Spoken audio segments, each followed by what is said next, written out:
the Speaker of the House of Representatives. And then just beside him is another hall that is named after the current Chief Justice of Nigeria, our dear sister Kekereekun, GCON. What are you trying to imply? You are trying to say that the Trinity, the executive, the parliament, and the judiciary are working together for the total transformation of Nigeria under President Bola Ahmed Tinubu, and for this I say thank you to you. That ends my speech, Mr. President. Congratulations, congratulations, and congratulations. Nuisance Lele. Akpabiole. So he was the one who opened the floor.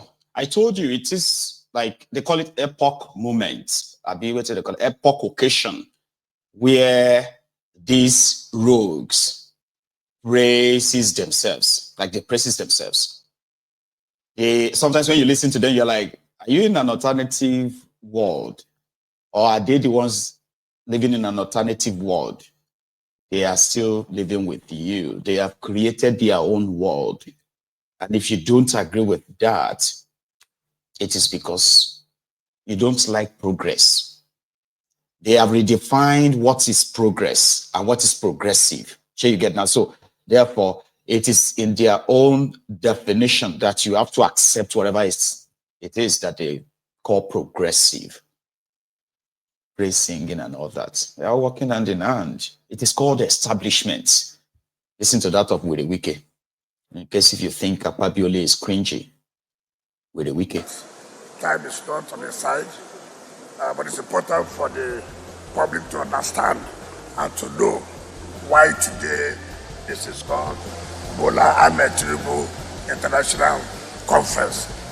This conference was built in 1991 under the military government.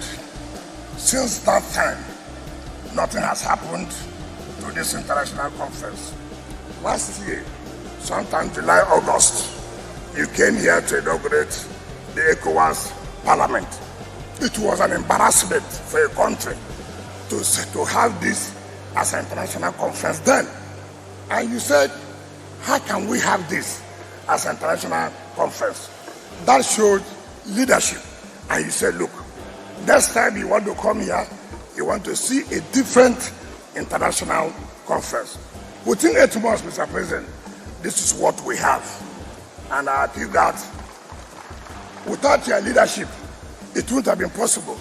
You are not the only president who have come here. So many presidents have come here. Nobody has said, this is not what Nigeria needs. But because of your leadership, you gave a marching order. This is not the quality to show that Nigeria is a giant of Africa. Today, this international Bola Ahmed Tinubu International Conference can match any other international conference. And I appeal, Mr. President, because I know pressure will come. How do we sustain this?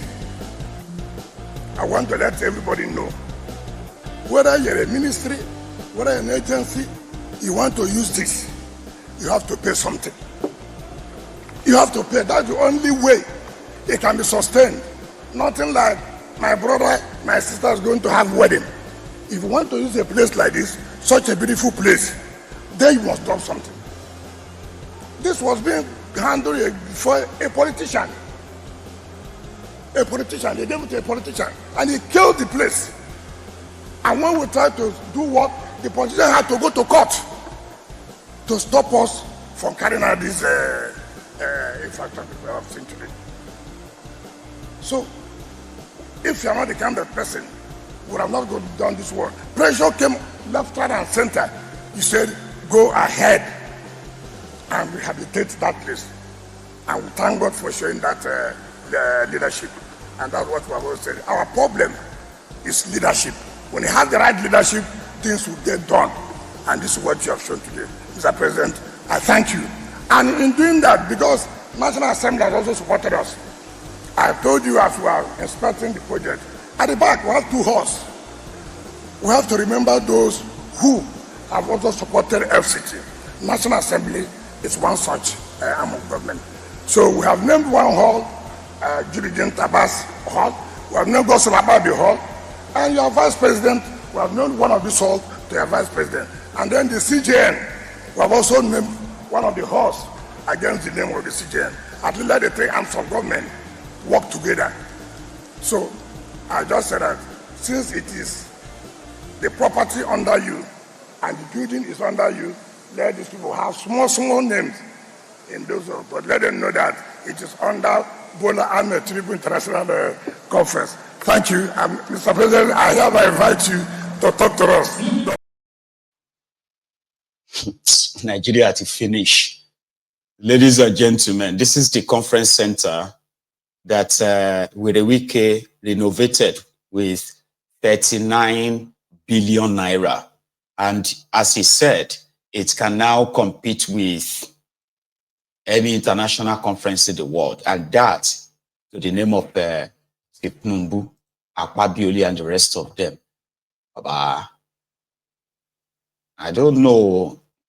I don't know how you see it to build a public institution or renovate public institution or property, then rename them after yourself. Is that not really kind of sociopathic, like narcissistic, Abuja they call it?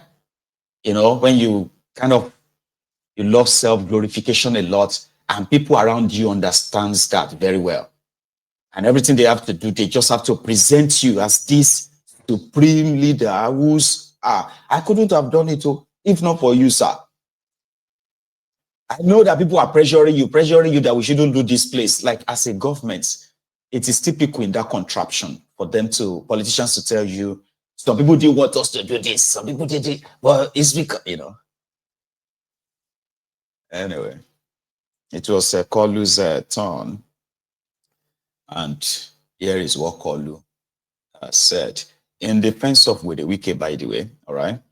So he said Wike shouldn't listen to all these busybodies.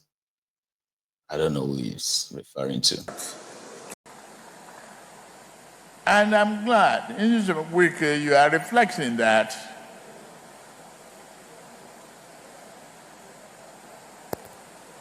Don't pay attention to the busybody and the bystanders. Whatever they say, continue with your good work. You are a transformational leader. You have the foresight, the vision, and determination to succeed. Thank you very, very much. When I attended the conference of ECOWAS Parliament here, it was a very dirty, disorganized, inhabitable environment.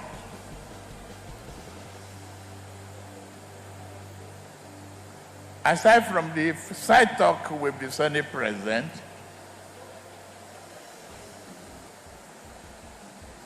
I turned to Wike. I said, but this conference center is not reflecting who we are. Have we sunk this low?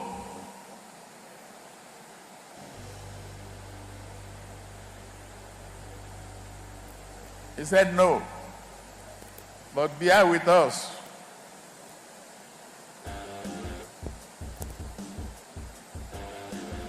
We will do whatever we can do to transform the place. You won't come back to find it in a dilapidated,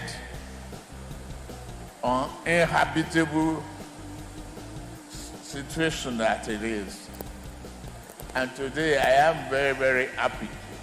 Our Nigerian first. I thank all of you. Eugene Abu, I thank you too.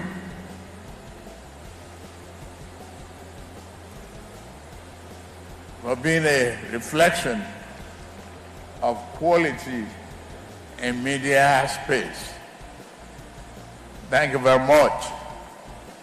Today, I say once again to all of you, Baraka de Salah.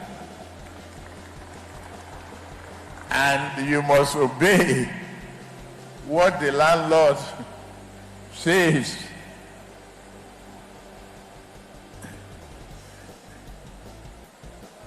You want to use this place?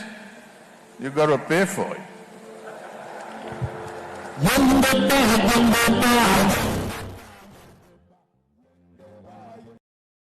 Chicago slang, Neil. You want to use this place? You gotta pay for it. You want to use my gear? You gotta pay for it. You want to buy my gear? I mean, you want to. I know that's what I had in my head when I kind of like I spoke like that. Conference center, ladies and gentlemen, the same conference center that this same Thiefnubu, when the Bokwari was there, they still held their APC, Egbekebe gathering there, the same conference center. But suddenly is dilapidated, is inhabitable, and it needed 39 billion naira. You know, and this is going to bring investors to Nigeria so they can come and organize their meeting inside this place. You know, Nigeria, you know, international. Everybody can come there. We can bring FIFA meeting, United Nations meeting, ECOWAS meeting, you know, bring out all of them here. And that's enough to better the economy of the contraption led by a druggie. It's all messed up. It's worse than that, all right? The same way the Wike, right? I think it was yesterday, Monday. He called all the PDP, the people he called the PDP stakeholders. He invited all of them to Abuja. He's got money. You don't understand. They have money. And they believe that, you know, with the level of hardship in that contraption today, you can always have enough Nigerians, you know, in massive supply for anything if you can pay, of course. So he gathered. Why did he call PDP stakeholders? PDP, no, he called them concerned PDP members. So he invited all of them to Abuja to discuss this PDP, you know, dilemma. Now, Werey Wike, in his own note, he said, we will not let vampires take over PDP. And it's the same Werey Wike who was in a media chat a few days ago, said Werey Wike will be leading Thiefnubu's 2027 presidential re-election campaign as his, you know, as his minister. The same way the Wike is calling PDP, concerned PDP meeting, and is now mandating the PDP that they must zone their presidential tickets to the south.